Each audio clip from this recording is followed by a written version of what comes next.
Hello दोस्तों, स्वागत है आपके अपने यूट्यूब चैनल जीएमजी क्लासेस पे।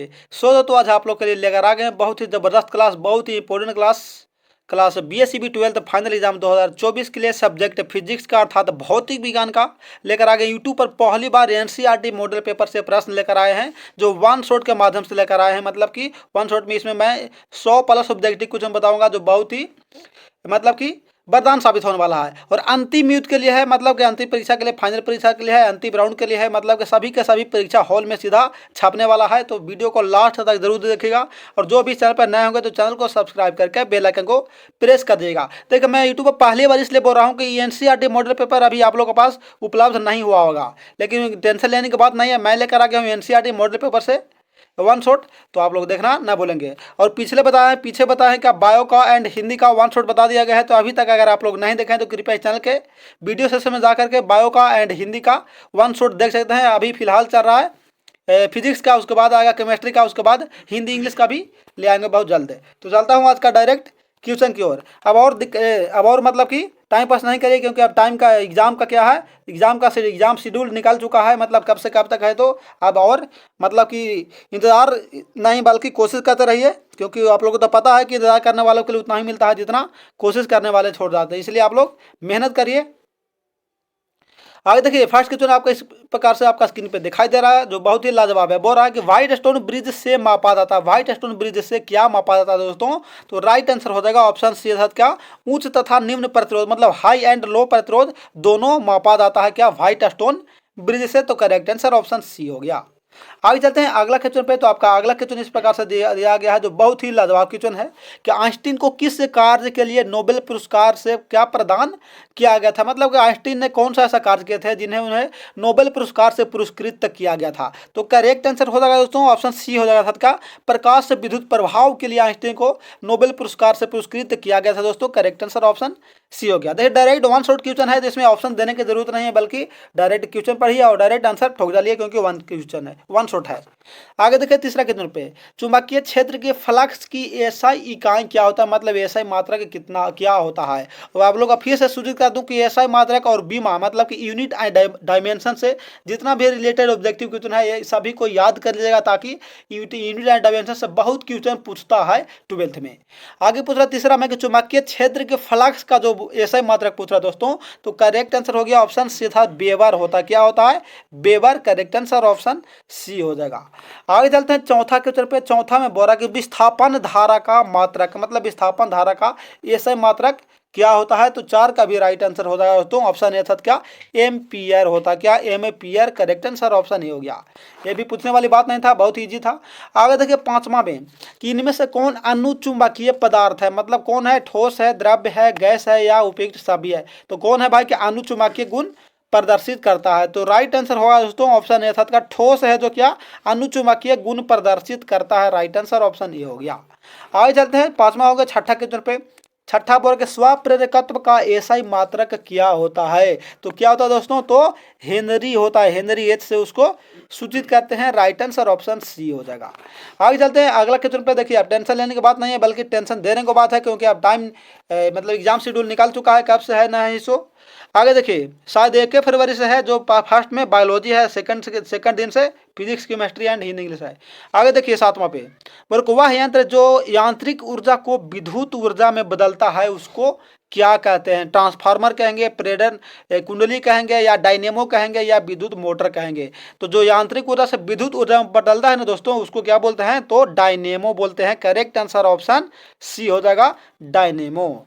आगे चलते हैं आठवां के पे, प्रतिघात का ऐसा मात्रक पुत्र। क्या प्रतिघात का ऐसा मात्रक क्या होता है दोस्तों? तो राइट आंसर हो गया ओम होता। क्या ओम नमः शिवाय। नमः शिवाय नहीं, बल्कि डायरेक्ट क्या हो गया? राइट आंसर ऑप्शन है ओम हो गया, प्रतिघात का ऐसा मात्रक। आगे चलते हैं अगला क्वेश्चन पे। आपका 9वां क्वेश्चन इस प्रकार से आपका स्क्रीन पे दिखाई दे रहा है, पूरा कि यदि धारा और विभवांतर के बीच कलांतर फाई है। क्या कलांतर फाई है? तो शक्ति गुणांक क्या हो जाएगा? तो जब कलांतर फाई होता है ना, तो शक्ति गुणांक होता है दोस्तों कोस फाई हो जाएगा। क्या? Cos phi. Right answer option B हो जाएगा।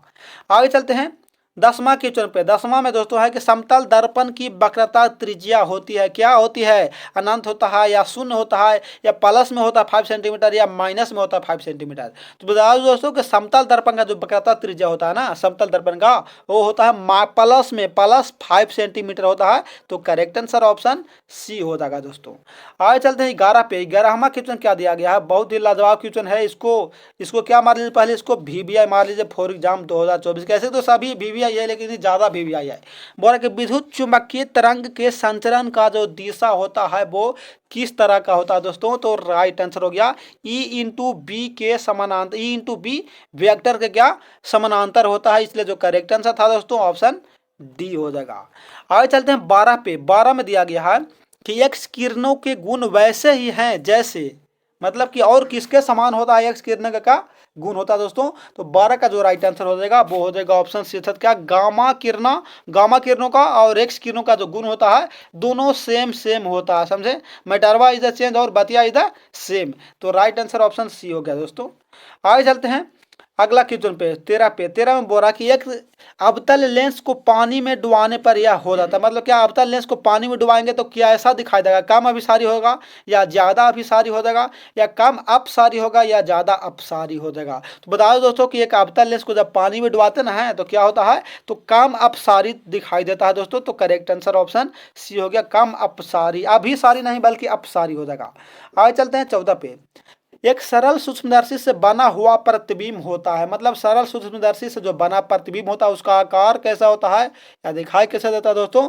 तो राइट आंसर हो गया काल्पनिक और सीधा। क्या काल्पनिक और हमेशा सीधा होता है एक सरल सूक्ष्मदर्शी से बना हुआ प्रतिबिंब इमेज। राइट आंसर क्या होगा दोस्तों? ऑप्शन ये हो जाएगा। आगे चलते हैं 15 पे। वर्ग प्रकाश के अनुप्रस्थ तरंग प्रकृति का जो पुष्टि करता है वो कौन करता है? व्यतिकरण करता है, परावर्तन करता है, ध्रुवन करता है या वर्ण विक्षेपण करता है? तो करेक्ट आंसर हो गया दोस्तों ऑप्शन सी का ध्रुवन करता है। क्या प्रकाश की अनुप्रस्थ तरंग के प्रवृत्ति का को पुष्टि करता है? तो करेक्ट आंसर ऑप्शन सी हो गया दोस्तों। आगे चलते हैं, देखिए आगे 16 पे। आंतरिक संचार में होता है, आंतरिक संचार में क्या होता है? प्रवर्तन होता है, अपवर्तन होता है, विवर्तन होता है या इनमें से सभी होता है? तो राइट आंसर होगा दोस्तों इनमें से सभी। मतलब आंतरिक संचार में कौन कौन उपस्थित रहता है? तो प्रवर्तन भी, अपवर्तन भी और विवर्तन भी, इसलिए जो राइट आंसर है इनमें से सभी सभी कोई होता है। आगे चलते हैं अगला क्वेश्चन पे।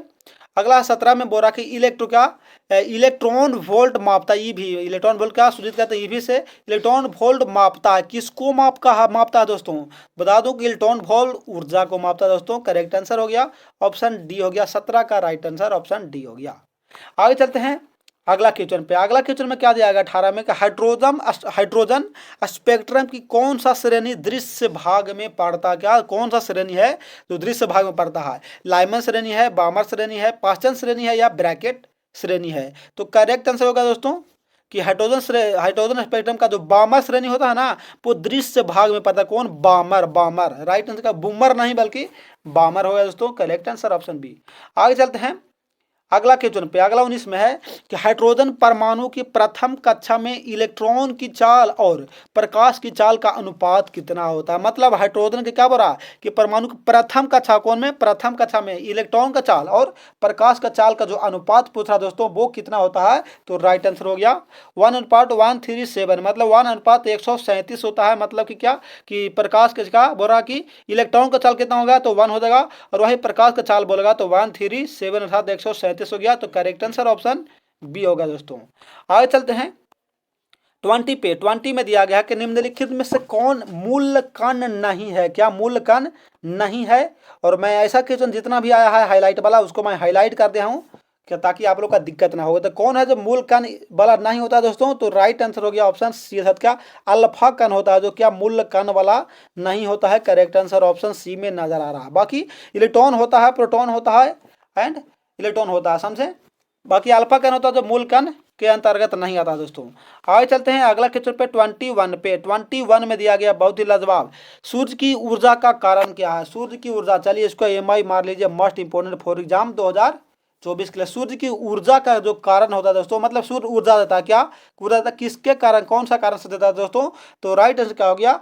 नाभिकीय संलयन के कारण। नाभिकीय संलयन के कारण क्या सूर्य है ऊर्जा देने का कारण क्या? नाभिकीय संलयन। राइट आंसर ऑप्शन बी में दिया गया है। आगे देखते हैं 22 पे कि एक ट्रांजिस्टर के धारा नियतांक अल्फा तथा बीटा है, तो ट्रांजिस्टर के क्या बराबर धारा नियतांक के बराबर अल्फा तथा बीटा है, तो क्या होगा? तो राइट आंसर क्या होगा दोस्तों 22 का? तो राइट आंसर हो गया ऑप्शन बी क्या, बीटा मतलब 1 से बड़ा क्या हो गया बीटा हो जाएगा, और 1 से बड़ा क्या हो गया अल्फा, अल्फा से बड़ा क्या हो गया 1 हो गया दोस्तों। तो राइट आंसर ऑप्शन बी हो गया। आगे चलते हैं अगला क्वेश्चन 27 पे 23 में दिया गया है कि नोर गेट के लिए बुलियन व्यंजक। देखिए बहुत सा नोर गेट दिया गया है, आप लोग याद करिए सभी गेट का, नोर गेट, एंड गेट, और नैंड गेट भी है।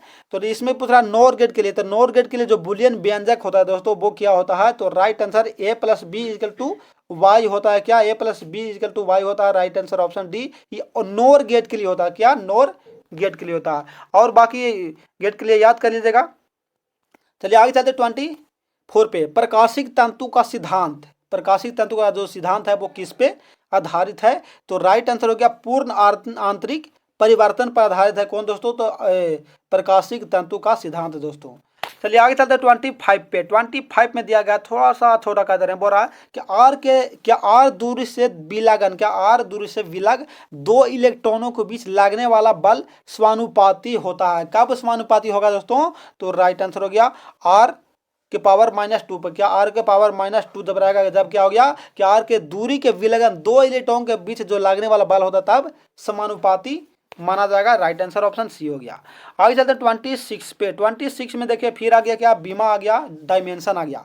विद्युत फ्लक्स का बीमीय सूत्र क्या होता है, अर्थात विद्युत फ्लक्स का बीमा क्या होता है दोस्तों? तो राइट आंसर हो गया ऑप्शन बी का ML, क्या ML3, ML के पावर 3, T पर -3 और I पर -1 होता है। Right answer option B. ऐसे तो फिर से सूचित कर रहा हूँ आप लोग का कि डायमेंशन और यूनिट और डायमेंशन से रिलेटेड जितना भी ऑब्जेक्टिव कुछ रहेगा एग्जाम में हेलने से पहले उसको याद कर लीजिएगा, और अगर याद नहीं हुआ तो लिख कर डायरेक्ट चीटिंग करने के लिए लेकर चले जाइएगा, क्योंकि बहुत पूछता है दोस्तों।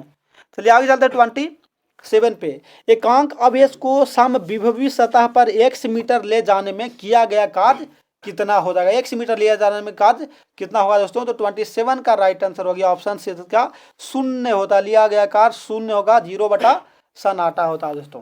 चलिए आगे चलते हैं 28 पे, दाम टेंशन नहीं लेना है आप लोग का। 28 में दिया गया है आवेशित खोखले गोलीय चालक के अंदर विद्युत तीव्रता कितना होता है? विद्युत तीव्रता का जो मान होता है दोस्तों वो कितना होता है? तो राइट आंसर ये इसको भी कितना होता है? 0 होता है, ये भी 0/सन्नाटा के बराबर होता है दोस्तों। करेक्ट आंसर ऑप्शन सी हो गया। आगे चलते 29 पे 29 में कि सेल का क्या EF माप क्या बोल रहा है EF मापा जाता है। अच्छा EM में बोल रहा है EMF बोल रहा है, सेल का जो EMF मापा जाता है वो किससे मापा जाता है? तो 29 का राइट आंसर हो गया वोल्ट मीटर से मापा जाता है। किससे? तो वोल्ट मीटर से मापा जाता है दोस्तों। राइट आंसर ऑप्शन डी हो जाएगा। आगे चलते 29 हो गया। 30 पे 30 में दिया गया है किरचॉफ का धारा नियम किस राशि के संरक्षण सिद्धांत से संबंधित है? किरचॉफ का धारा नियम पूछ रहा है दोस्तों, तो किससे संबंधित रहता है? तो राइट आंसर हो गया ऑप्शन सी आवेश से। क्या? आवेश से संबंधित रहता है किरचॉफ का धारा नियम। आगे चलते हैं अगला क्वेश्चन पे 31 में बोला कि इलेक्ट्रॉन वोल्ट्स में मापा जाता है। फिर से आ गया, तो इलेक्ट्रॉन वोल्ट में क्या मापा जाता है? तो ऊर्जा, एनर्जी मापा जाता है। राइट आंसर ऑप्शन सी हो गया। आगे चलते हैं 32 पे 32 में दिया गया दोस्तों कि मुक्त आकाश अर्थात निर्वात का विद्युतशीलता, क्या निर्वात का जो विद्युतशीलता होता है वो क्या होता है? तो 1 से कम परंतु 0 नहीं होता है। मतलब क्या? 1 से कम होता है लेकिन 0 नहीं होता, सो पूछ रहा दोस्तों। तो करेक्ट आंसर ऑप्शन सी में नजर आ रहा है। आगे चलते हैं, फिर आ गया बीमा। देखिए बीमा से रिलेटेड आ रहा है, इसको जितना भी बीमा से रिलेटेड आएगा उसको सब वेरी वेरी इंपॉर्टेंट मारिएगा।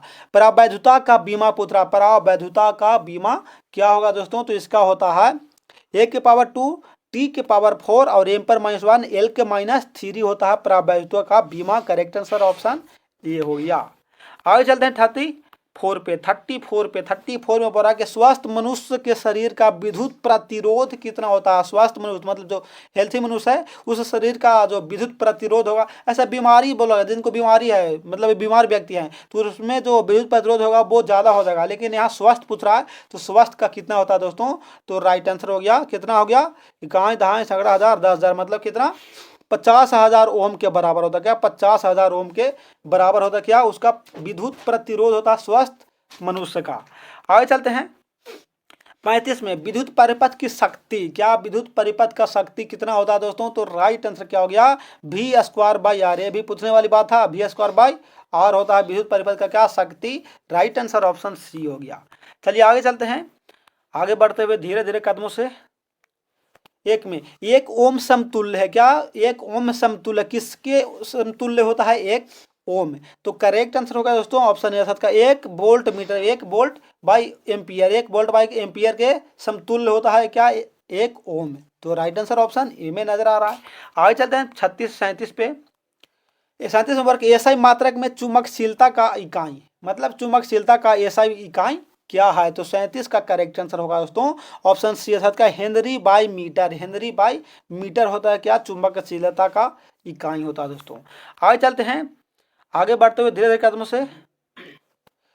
जल को कीटाणु रहित करने के लिए उपयुक्त है। जल को कीटाणु से रहित मतलब कीटाणु से मतलब साफ करने के लिए उसमें जो क्या मिलाया जाएगा? अवरक्त किरणें मिलाया जाएगा, या पराबैंगनी किरणों से किया जाएगा, या गामा किरणों से, या एक्स किरणों से। तो करेक्ट आंसर हो गया दोस्तों गामा किरणों से क्या करेंगे? तो जल को कीटाणु रहित कर सकते हैं। करेक्ट आंसर ऑप्शन सी हो जाएगा। आगे चलते हैं 39 पे। चुंबकीय अघूर्ण का एसआई मात्रक। अच्छा देखिए ना, देखिए अभी मात्र 39 क्वेश्चन हुआ है और अभी से करीब 10 से 12 को आ गया मात्रक और बीमा से रिलेटेड, इसलिए बोल रहा हूँ कि उसको बहुत ही इंपॉर्टेंट मान लीजिए। तो 39 का जो करेक्ट आंसर होगा दोस्तों ऑप्शन बी होगा, क्या? एम्पियर बाय मीटर, क्या? Ampere per metre. Ampere per metre चुंबकीय अघूर्ण का एसआई मात्रक होता है। राइट आंसर ऑप्शन बी हो गया। आगे चलते हैं धीरे धीरे कदम से बढ़ते हुए, समझें क्या दिया गया कि किसी चुंबकीय क्षेत्र बी में लटकता हुआ क्षार चुंबक पर अघूर्ण द्वारा चुंबकीय क्षेत्र से क्या? थीटा कोण बनाने में कितना कार्य करना होता है? कि थीटा कोण बनाने में कितना कार्य करना पड़ता है? तो राइट आंसर हो गया दोस्तों M B 1 minus cos theta, M B into 1 minus cos theta कार्य करने पड़ता है। राइट आंसर ऑप्शन बी होगा। मतलब इस तरह से एगो व्यंजक पूछा कि कौन सा व्यंजक प्राप्त करने पड़ता है पहले। आगे देखिए 41 पे। चुंबकीय क्षेत्र पर नमन कोण का मान कितना होता है? चुंबकीय क्षेत्र पर नमन कोण का मान कितना होता है दोस्तों? तो सम कोण होता है, कितना? सम कोण। तो कहाँ दिया गया है? तो 90 हो गया। करेक्ट आंसर ऑप्शन सी में नजर आ रहा है। चलिए आगे चलते हैं, आगे दिया गया है 42 पे। लेंज का नियम किस भौतिक राशि के संरक्षण पर आधारित है? लेंज का नियम दोस्तों तो 42 का करेक्ट आंसर हो जाएगा ऊर्जा के संरक्षण सिद्धांत पर, क्या? एनर्जी के संरक्षण सिद्धांत पर आधारित है लेंज का नियम। आगे चलते हैं 43 में। 43 में दिया गया कि कार्बन प्रतिरोध का कलर कोड में लाल रंग का मान कितना होता है? लाल रंग का मान देखिए, रेड कलर का पूछ रहा दोस्तों तो कितना हो गया? इससे रिलेटेड जो फॉर्मूला होता है, ट्रिक होता है, वो बता दिया गया है कि BB Roy of Great Britain has very good wife. तो अगर वो वाला वीडियो आप लोग नहीं देखे हैं तो इस चैनल के डिस्क्रिप्शन में चला जाइए, वहाँ उसका ट्रू वाला ट्रिक वाला का वीडियो का लिंक दिया गया है, वहाँ से जाकर कलर कोड के लिए जाकर सभी देख लें। तो 43 का राइट आंसर हो गया ऑप्शन सी, क्या? 2 हो गया, क्या? लाल का कितना हो गया? तो 2 हो गया। देखिए बीबी रॉय लिख देते, थोड़ा सा लिख देते हैं, बीबी रॉय मतलब black blue red orange yellow. ये कितना से शुरू होता है? तो ये 0 से होता है, ये होता है 1 से, ये होता है 2 से, ये होता है 3 से। तो रेड ना आ गया तो रेड 2 हो गया। चलिए इससे रिलेटेड जो ट्रिक वाला वीडियो है इसको डिस्क्रिप्शन में दिया गया है, जाकर पूरा उसको फुल डिटेल देख लीजिए ताकि एक भी कलर का कलर कोड छूट न जाए। आगे देखिए 44 में। प्रत्यावर्ती धारा में महत्तम मान और वर्ग मान मध्य मूल मान का जो अनुपात होता है वो कितना होता है? तो 44 का राइट आंसर हो गया ऑप्शन सी का 1/√2 के बराबर। तो 1/√2 के बराबर होता है। आगे चलते हैं दोस्तों 45 पे। 45 में दिया गया है कि आभासी धारा होती है। आभासी धारा क्या होता है? तो 45 का करेक्ट आंसर हो गया दोस्तों ऑप्शन सी का शिखर धारा √2। शिखर धारा √2 आभासी धारा का मान होता है। करेक्ट आंसर ऑप्शन सी हो गया। आगे चलते हैं अगला क्वेश्चन पे, आपका 46 पे। 46 में दिया गया कि निम्नलिखित में से किनका उपयोग पौधा घरों में किया जाता है? मतलब पौधा वाला घर को उपयोग करने में, मतलब उसमें विकसित करने में किसका प्रयोग किया जाता है? तो 46 का राइट आंसर हो गया दोस्तों ऑप्शन डी का अवरक्त किरणों का। किसका? अवरक्त किरणों का राइट आंसर ऑप्शन डी हो गया। आगे चलते हैं अगला क्वेश्चन पे कि निम्नलिखित में किसकी तरंगदैर्घ्य सबसे अधिक होता है? तरंगदैर्घ्य पूछ रहा है पराबैंगनी किरणों का, या एक्स किरणों का, या गामा किरणों का, या माइक्रो तरंगे का। तो 47 का जो राइट आंसर होगा दोस्तों वो हो जाएगा ऑप्शन डी का माइक्रो तरंगे का जो तरंगदैर्घ्य होता है सबसे अधिक होता है। राइट आंसर ऑप्शन डी हो गया। आगे चलते हैं अगला क्वेश्चन पे। कांच से हवा में प्रवेश करते समय प्रकाश का क्रांति कोण सबसे कम होता है। क्या बोल रहे, कांच से हवा में प्रवेश करते समय प्रकाश का जो क्रांति कोण सबसे कम होता है कौन सा कलर का? तो 48 का जो राइट आंसर होगा दोस्तों ऑप्शन डी होगा, बैगनी रंग का। किसका? तो बैगनी कलर का राइट आंसर ऑप्शन डी हो गया। आगे चलते हैं अगला क्वेश्चन 49 पे। प्रकाश वर्ष मात्रक है, प्रकाश वर्ष किसका मात्रक होता है ये तो पता होगा। चलिए इसको HW दे रहे हैं। क्या HW? बहुत ही ईजी है, ज़्यादा ही था इसलिए इसको HW दे दिए। और जो पिछल का HW दिया गया था बहुत अच्छे से आप लोग उसका डिस्प्लेन करके आंसर किए हैं, बहुत अच्छा, वेरी गुड, वेल डन। इसी तरह से 49 का भी आप लोग कमेंट के माध्यम से बता सकते हैं HW में। इस तरह से 49 लीजिएगा और जो राइट लगे ABCD इस तरह से डैश में लीजिएगा ताकि हम समझ जाएंगे कि HW दिया गया था उसका आप लोग कमेंट कर रहे हैं। बाकी चलते हैं आगे 50 पे। 50 में दिया गया है दोस्तों, क्या बता रहा है कि किसी विद्युत परिपथ का वह गुण जो विद्युत ऊर्जा को ऊष्मा में बदल देता है उसको क्या क्या विद्युत ऊर्जा को क्या ऊष्मा में बदलता है उसको क्या बोलेंगे? तो राइट आंसर होगा दोस्तों ऑप्शन डी। क्या? प्रतिरोध, रेसिस्टेंस बोला जाता है। करेक्ट आंसर ऑप्शन डी हो गया। आगे चलते हैं 51 पे। 51 में दिया गया दोस्तों कि छोटा आपतन कोण के लिए क्या? छोटा आपतन कोण के लिए म्यू अपवर्तनांक वाले पतले प्रिज्म का न्यूनतम विचलन कोण का जो मान होगा वो कितना होगा दोस्तों? तो एक कॉमन का जो राइट आंसर हो गया ऑप्शन डी है हो जाएगा। अर्थात क्या? 1 प्लस म्यू बाई ये 2 हो जाएगा। करेक्ट आंसर ऑप्शन बी हो गया, डी हो गया दोस्तों, ऑप्शन डी हो गया। आगे चलते हैं अगले क्वेश्चन पे 52 में दिया गया है कि रचनात्मक व्यतिकरण के लिए किसी बिंदु पर पहुंचने वाली दो तरंगों के बीच कलांतर होना चाहिए। कलांतर कितना होता है? तो दो बिंदु के बीच जो कलांतर होता है दोस्तों वो होता है 0 के बराबर होता है। तो राइट आंसर होगा दोस्तों ऑप्शन ए अर्थात 0 होता है। आगे चलते हैं अगला क्वेश्चन पे 53 पे। 53 में दिया गया है कि किसी इलेक्ट्रॉन के आवेश का मान कितना होता है? किसी इलेक्ट्रॉन के आवेश का जो मान होता है दोस्तों वो कितना होता है? तो राइट आंसर हो गया 1.6 गुना 10⁻⁻90 कूलाम होता है दोस्तों। राइट आंसर ऑप्शन सी होगा, किसी इलेक्ट्रॉन के क्या आवेश का मान होता है। आगे चलते हैं अगला क्वेश्चन पे 54 पे। 54 में बोला कि प्रकाश विद्युत प्रभाव की खोज सर्वप्रथम किसने किया था? आइंस्टीन ने किया था, लैमार्क ने किया था, या हॉलबैच ने किए थे, या हटर ने किए थे? तो बता दूं कि सबसे पहले जो खोज किए थे दोस्तों, क्या प्रकाश विद्युत प्रभाव का सबसे पहले जो खोज किया गया था वो आइंस्टीन के द्वारा किया गया था। तो राइट आंसर ऑप्शन ए में नजर आ रहा है, आइंस्टीन हो जाएगा। आगे चलते हैं 55 पे। 55 में बोल रहा है कि परमाणु का आकार होता है, लगभग पूछ रहा लगभग में कि परमाणु का आकार कितना होता है दोस्तों? तो करेक्ट आंसर हो गया ऑप्शन सी 10⁻⁻10 मीटर। 10⁻10 मीटर क्या उसका लगभग होता है परमाणु का आकार, मतलब निश्चित नहीं दिया गया लेकिन एक लगभग तौर तरीका से बता दिया गया है। आगे चलते हैं अगला क्वेश्चन में 56 पे। 56 में दिया गया है दोस्तों क्या कि हाइड्रोजन स्पेक्ट्रम की लाइमन श्रेणी पड़ते हैं। क्या हाइड्रोजन स्पेक्ट्रम का जो लाइमन श्रेणी पड़ता है वो कौन सा भाग में कौन सा क्षेत्र में पड़ता है? तो 56 का जो राइट आंसर होगा दोस्तों ऑप्शन सी होगा, पराबैंगनी क्षेत्र में। क्या? पराबैंगनी क्षेत्र में पड़ता है। राइट आंसर ऑप्शन सी हो जाएगा। आगे चलते हैं 57 पे। एक AMU के तुल्य होता है, एक AMU के कितना मेगा वोल्ट के बराबर होता है? तो 57 का राइट आंसर ऑप्शन डी होगा, 931 मेगा वोल्ट। क्या? 931 मेगा वोल्ट एक AMU के बराबर होता है। आगे चलते हैं 58 पे। 58 में नजर आ रहा है दोस्तों कि क्या VHF तथा UHF के सिग्नल संचार की किस विधि में प्रयुक्त किया जाता है? कौन सा विधि में प्रयुक्त किया जाता है दोस्तों? तो 58 का करेक्ट आंसर हो जाएगा ऑप्शन सी। क्या? अंतरिक्ष संचार विधि में। क्या? अंतरिक्ष संचार विधि में उसको उपयोग किया जाता है। राइट आंसर ऑप्शन सी हो गया। दम गर्दम अर्थात ना इन साल टॉप 10 में। क्या? टॉप 10 में इन साल। चलिए यहाँ लीजिए, टॉप 10 में सभी को नाम आना चाहिए। करीब करीब जितना भी देख रहे हैं करीब करीब सभी का कोशिश रहे कि टॉप 10 में नाम आ जाए, समझें, ताकि आपका एरिया का आपका विकास हो, आपका एरिया का मतलब नाम हो आपका एरिया में। आगे चलते हैं 59 में 59 में पर कि पूर्ण तरंगी दृष्टिकरण में यदि निवेश आवृत्ति 50 हर्ट्ज है तो निर्गम क्या निर्गम क्या हाँ पूर्ण यहाँ का बोला निवेश आवृत्ति 50 हर्ट्ज है तो निर्गम आवृत्ति का लगभग कितना होगा? लगभग पूछ रहा दोस्तों कि लगभग कितना हो जाएगा? तो 59 का राइट आंसर हो गया दोस्तों 50। उसको भी 50 हर्ट्ज उसका भी होना चाहिए, मतलब 50 ये होगा इक्वल, तो इसको भी 50 होना चाहिए, इसलिए राइट आंसर हो गया दोस्तों ऑप्शन ए में नजर आ रहा है। बाकी चलते हैं 60 में देखिए इसको निकालने के लिए हम बताए थे, क्या निकालने के लिए बताया गया है कि दशमिक संख्या 15 का द्विधारीय मान कितना होगा, इसको निकालने के लिए बताए थे। चलिए फिर बता दे कहा, चलिए फिर से यहाँ बताए थे 15 का निकालने के लिए बताए थे। अगर आप लोग नहीं देखे होंगे तो जाकर देख सकते हैं, उसका भी लिंक इस वीडियो के डिस्क्रिप्शन में दिया गया। इस तरह से ले लिए थे, यहाँ लिए थे 2 से पहले लगाए थे तो यहाँ कितना आ गया था यहाँ आ गया था कितना 7 आ गया था, 7 दूनी 14, बाकी बच गया 1। फिर यहाँ 2 से लगाए थे तो कितना का 3 दूनी के 6, बाकी बच गया कितना 1। फिर यहाँ 2 से लगाए थे तो बाकी बच गया कितना 1 आ गया, यहाँ 2 आ गया। फिर यहाँ लगाए थे 2 से लगाए थे दोस्तों तो यहाँ 1 आ गया, ये डायरेक्ट आ गया कितना, ये आ गया 0 आ गया। आप बता सकते हैं कि इधर वाला जो बचता है ना शेष उसी को क्या द्विआधारी संख्या माना जाता है। तो कितना बच गया 4, तो 1 1 1 1 4 एक बच गया, और इस तरह से 2 करके इस तरह से 2 कर सकते हैं। अब कहाँ नजर आ रहा है, तो ऑप्शन सी में नजर आ रहा है क्या 1 1 1, 4 को 1 है क्या, होल स्क्वायर होल ट्वाइस दिया गया क्या, ऑप्शन सी में नजर आ रहा था क्या।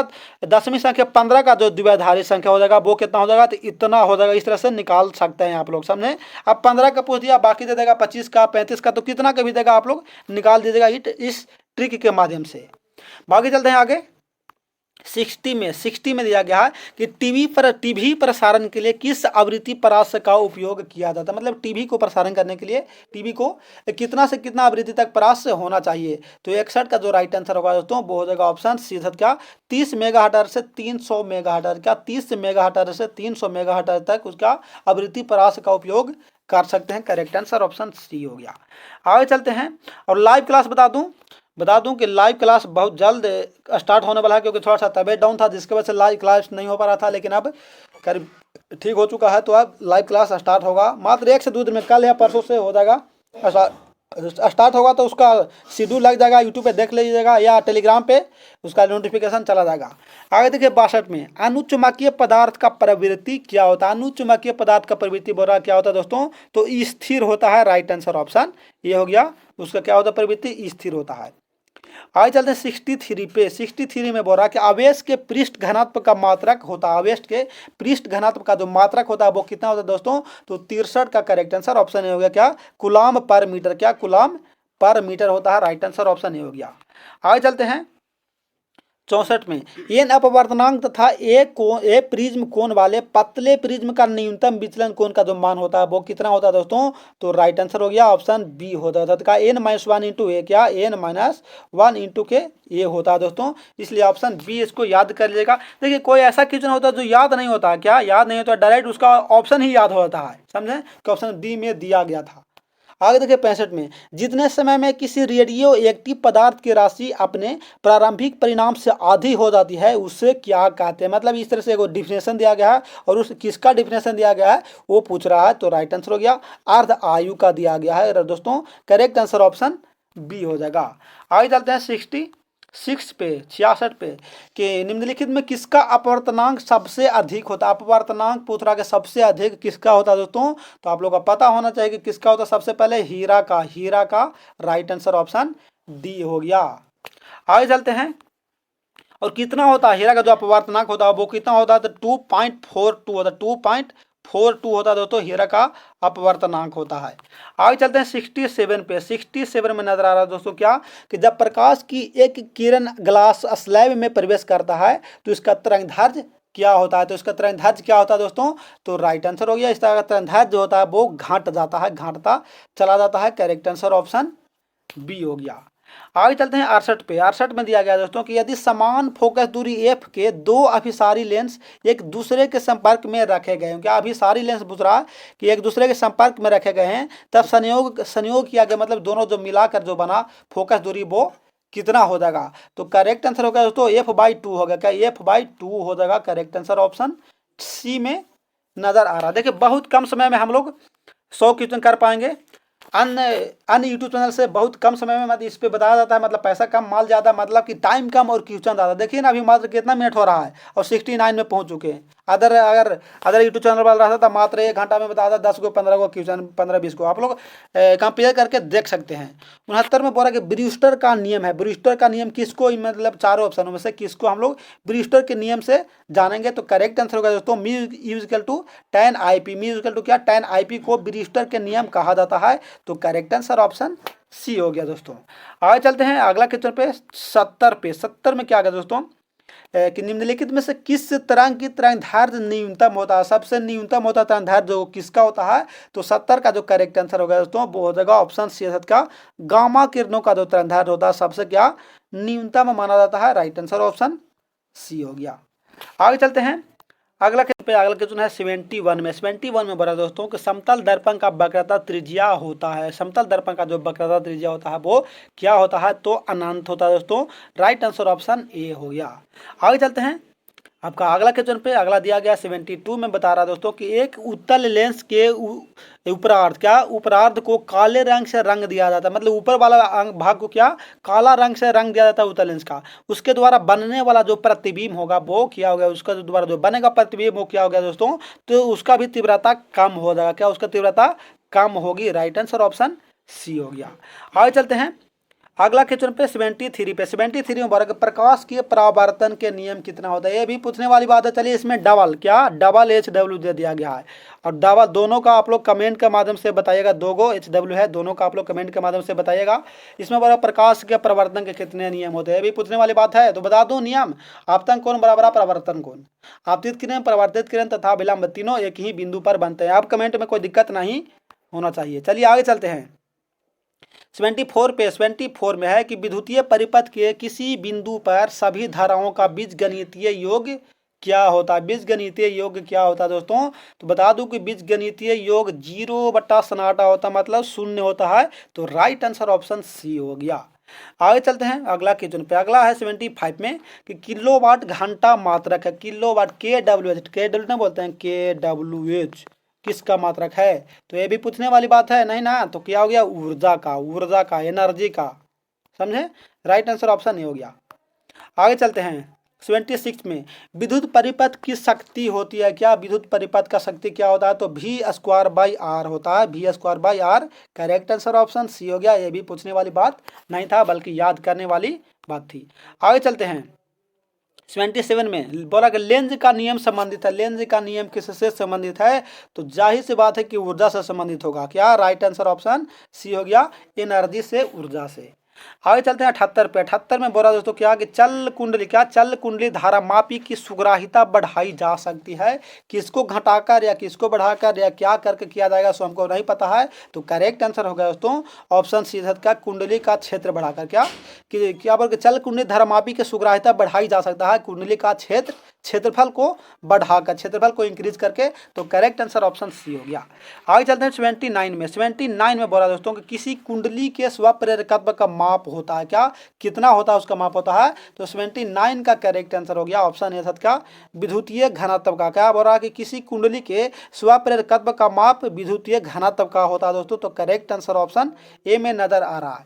आगे चलते हैं 80 पे। 79 खत्म हो गया। 80 में बोल रहा है कि मुक्त आकाश का प्रवायुतांक होता है। मुक्त आकाश का प्रवायुतांक का जो मान होता है वो कितना होता है दोस्तों? तो करेक्ट आंसर हो गया 8.85 गुना 10⁻52 क्या बड़ा पर सेंटीमीटर पर न्यूटन और पर मीटर होता है। तो करेक्ट आंसर ऑप्शन ए में नजर आ रहा है।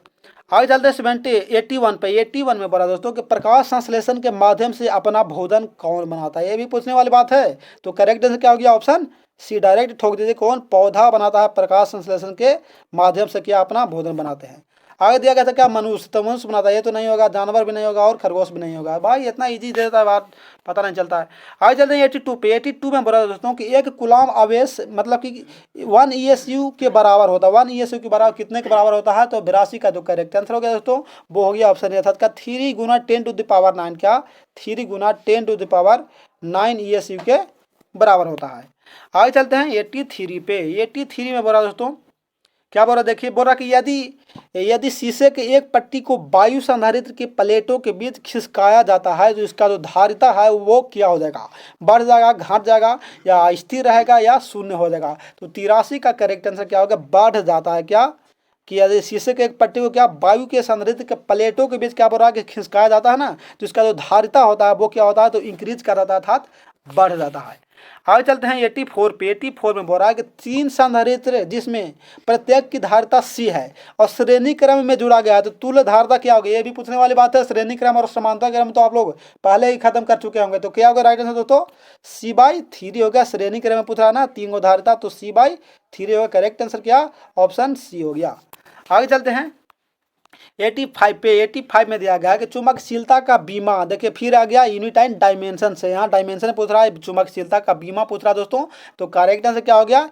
ML T पर -2 और I पर -2 होता है चुंबकशीलता का क्या डायमेंशन होता है दोस्तों। आगे चलते हैं 86 पे। 86 में दिया है कि लोहा का परमाणु क्या होता है, कैसा व्यक्त होता है। तो करेक्ट आंसर हो गया लौह चुंबकीय होता है। ये भी पूछने वाले, जब लोहा पूछ ही रहा है तो लौह चुंबकीय हो जाएगा। राइट आंसर ऑप्शन सी हो गया। और ऑप्शन भी उसी दिया गया था, प्रति चुंबकीय तो ये तो नहीं होगा, अनुचुंबकीय भी नहीं होगा, इनमें से कोई नहीं भी नहीं होगा। तो कौन हो गया, तो लौह चुंबकीय हो गया। आगे चलते हैं 87 पे। 87 में क्या दिया गया है कि एसआई पद्धति में चुंबकशीलता का मात्रक, फिर भी आ गया वही एसआई पद्धति में। पीछे डायमेंशन पूछा, मतलब कि बीमा पूछा, और अब क्या आ गया, मात्रक आ गया। तो 87 का राइट आंसर क्या होगा, हेनरी बाई क्या होता है दोस्तों, हेनरी बाई मीटर होता है चुंबकशीलता का क्या, एसआई में मात्रक होता है। करेक्ट आंसर ऑप्शन सी हो गया। आगे चलते हैं 88 में। 88 में बस मात्र 10 से 12 क्वेश्चन और है। बोला कि आयाम मॉडुलन सूचकांक का मान होता है, कितना होता है, तो पता होना चाहिए कि 0 तथा 1 के बीच होता है। कहाँ दिया गया, तो ऑप्शन सी में नजर आ रहा, 0 तथा 1 के बीच आयाम मॉडुलन सूचकांक का मान होता है।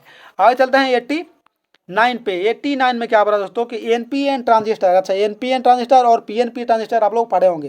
बोला कि एनपीएन ट्रांजिस्टर की क्रिया में उत्सर्जक धारा एलई, आधार एलई नहीं बल्कि आई पूछ रहा है, और आधार धारा कितना बोल रहा है, आई बी, तथा संग्राहक धारा आईसी में, तीनों में संबंध पूछ रहा है, तीनों में कौन सा संबंध हो जाएगा। तो करेक्ट आंसर हो गया दोस्तों ऑप्शन ए हो जाएगा। क्या आई सी इजकल क्या हो गया, आई माइनस आई बी हो जाएगा। तो राइट आंसर ऑप्शन ए में नजर आ रहा है। आगे चलते हैं 90 पे। 90 में बोला कि ताप बढ़ने के साथ अर्धचालक का जो प्रतिरोध होगा, रेसिस्टेंस होगा, वो क्या हो गया। तो ताप बढ़ने के साथ वो क्या होता है, तो उसका जो अर्धचालक का जो प्रतिरोध होता है दोस्तों वो घटता है। तो ऑप्शन बी में नजर आ रहा है। आगे चलते हैं 91 में दिया गया है। 91 में क्या दिया गया, चित्र में दिखाया गया लॉजिक गेट। अच्छा चित्र नहीं दिया गया है बल्कि डायरेक्ट पूछ रहा है लॉजिक गेट है, ये वाला लॉजिक गेट पूछ रहा है कि इसका है ये वाला। देखिए यहाँ पर इस तरह से दर्शाया गया है, इस तरह से किया गया है। इस तरह का यहाँ पर लॉजिक गेट दिया गया है। तो लॉजिक गेट दिया गया, इसमें पता है किस प्रकार का लॉजिक गेट किसका होता है। तो 91 का जो करेक्ट आंसर होगा दोस्तों वो हो गया एंड गेट का होता है। किसका होता है, एंड गेट का होता है। आगे चलते हैं 92 पे। 92 में बोले कि हाइड्रोजन, क्या हाइड्रोजन बम आधारित है, क्या हाइड्रोजन बम किस पे आधारित है। तो जाहिर सी बात आप लोग को पता होना चाहिए कि विखंडन व संलयन दोनों पर आधारित है। कौन, हाइड्रोजन बम, इसलिए जो करेक्ट आंसर हो गया ऑप्शन सी में नजर आ रहा है। आगे चलते हैं 93 पे। 93 में बोला कि सबसे अधिक आवृत्ति होती है, सबसे अधिक आवृत्ति किसका होता है। तो सबसे अधिक आवृत्ति गामा किरणों का होता है। राइट आंसर ऑप्शन ए हो गया दोस्तों। आगे चलते हैं अगला क्वेश्चन नंबर 94 पे। डायोड का उपयोग करते हैं, डायोड का उपयोग किसके भांति करेंगे, प्रवर्धक के भांति करेंगे या दोलित्र के भांति करेंगे या दिष्टकारी के भांति या मॉड्यूलेटर के भांति, किसका डायोड का पूछ रहा है। तो 94 का करेक्ट आंसर हो गया दिष्टकारी के भांति प्रयोग करते हैं डायोड का उपयोग। तो करेक्ट आंसर ऑप्शन सी हो गया दोस्तों। आगे चलते हैं 95 में। क्या बोल रहा है कि गामा तरंग दैर्ध्य वाले फोटोन का ऊर्जा क्या होता है। तो राइट आंसर हो गया hc बाई लैम्डा, क्या hc बाई लैम्डा हो गया दोस्तों। करेक्ट आंसर ऑप्शन डी हो गया। आगे चलते हैं 96 पे। 96 में चलिए बहुत कम समय में हम लोग पूरे को देख लिए 100 को। बोल कर निम्नलिखित में से कौन सा फोटोन के संकेत को व्यक्त करता है, फोटोन के संकेत को कौन व्यक्त करता है दोस्तों। तो करेक्ट आंसर हो गया ऑप्शन सी का h by lambda, h by lambda है जो क्या फोटोन के संकेत करता है। तो करेक्ट आंसर ऑप्शन सी हो जाएगा। आगे चलते हैं 97 में।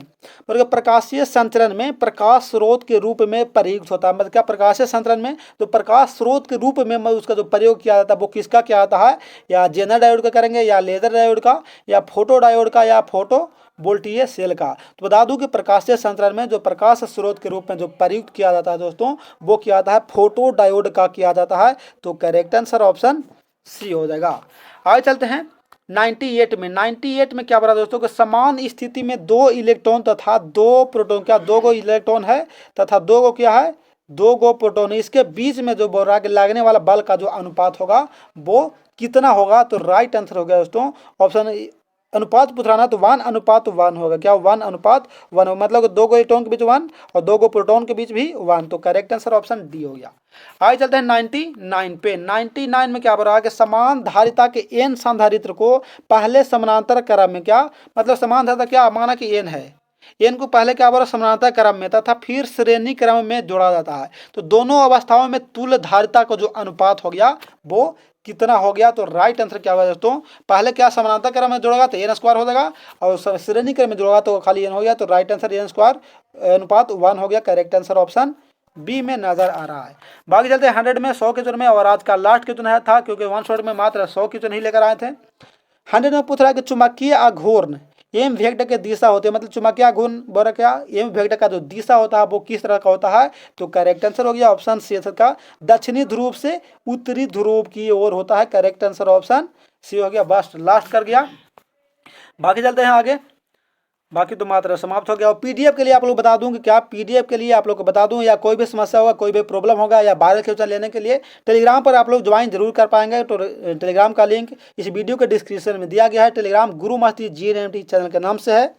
बाकी थैंक्स फॉर वॉचिंग। सपोर्ट के लिए लाइक, सब्सक्राइब एंड शेयर करना नहीं भूलेगा आप लोग। मैं हूँ आपका दोस्त, आपका प्यारा सा साथी भाई STN। तो चलिए फिर मिलते हैं अगले क्लास के सेट में अगले दिन। तब तक के लिए जय हिंद, जय भारत।